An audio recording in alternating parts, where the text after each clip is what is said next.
নতুন রাজনৈতিক বাস্তবতায় অন্তর্বর্তী সরকার ও অন্যান্য রাজনৈতিক দলগুলোর মাঝে সংস্কার না নির্বাচন এই নিয়ে টানাপোড়েন চলছে। জুলাই অভ্যুত্থানের পর আওয়ামী লীগের রাজনীতি নিষিদ্ধ হওয়ার ঘটনাকে কেন্দ্র করে শুরু হয়েছে জটিল হিসাব নিকাশ। একদিকে এনসিপি সহ সকল ছাত্র সংগঠনগুলো জোর দাবি তুলেছে আওয়ামী লীগকে সন্ত্রাসী রাষ্ট্রদ্রোহী সংগঠন ঘোষণা করে নিষিদ্ধ করতে হবে এবং জুলাইয়ের ঘোষণাপত্র জারি করতে হবে। অন্যদিকে বিএনপি দলটির নেতৃত্বাধীন গণহত্যার বিচারের দাবি তুললেও আনুষ্ঠানিক নিষেধাজ্ঞার পথে না গিয়ে অপেক্ষাকৃত সংযত অবস্থান নিয়েছে। তবে অন্তর্বর্তী সরকারের আচরণ এবং এনসিপির তৎপরতা ইঙ্গিত দিচ্ছে আওয়ামী লীগের নিষিদ্ধকরণ হয়তো ছিল বিএনপিকে ঘিরে ভবিষ্যৎ পরিকল্পনারই একটি কৌশলগত অংশ। RICL TMX, যুগের পর যুগ স্থাপনা থাকে মজবুত। কারণ সরকারের সামনে এখন সবচেয়ে বড় চ্যালেঞ্জ হয়ে দাঁড়িয়েছে বিএনপির দ্রুত নির্বাচনের দাবি। ফলে প্রশ্ন উঠছে, আওয়ামী লীগ নয়, আসল টার্গেট কি বিএনপি? আর সরকার প্রধান যেভাবে নির্বাচনের সময়সূচি ঘোষণা করে আবার তা পিছিয়ে যাচ্ছেন, তাতে আগামী নির্বাচনের ভবিষ্যৎও অনিশ্চয়তার মুখে। আওয়ামী লীগের রাজনীতি নিষিদ্ধের বিষয়ে বিএনপি শুরু থেকেই মধ্যপন্থা অবলম্বন করছে।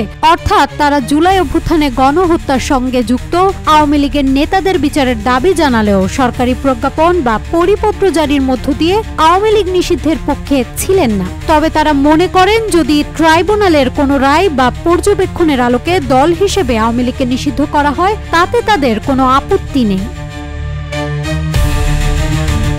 ফলে এনসিপির নেতৃত্বে গড়ে ওঠা আন্দোলন ও আলটিমেটামের মুখে সরকারি পরিপত্র জারির মাধ্যমে আওয়ামী লীগের কার্যক্রম নিষিদ্ধ করার মধ্য দিয়ে অন্তর্বর্তী সরকার এবং তাদের প্রধান স্টেক হোল্ডাররা বিএনপিকে এমন একটি বার্তা হয়তো দিল যে তারা যা বলবে ও যেভাবে চাইবে সবকিছু সেভাবেই হবে।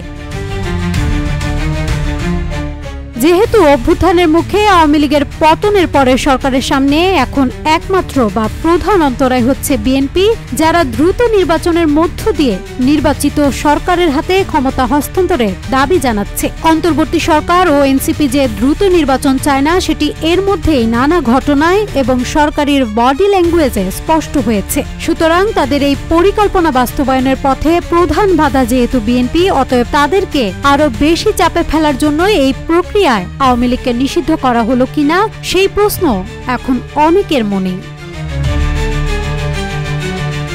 আওয়ামী লীগকে নিষিদ্ধ করার কোনো পরিকল্পনা সরকারের নেই।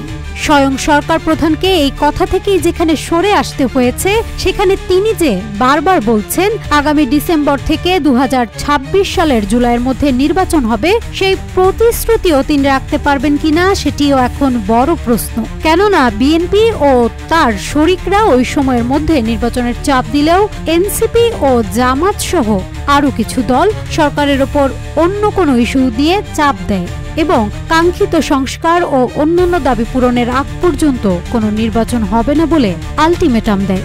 সরকার তখন কি করবে বা করতে পারে?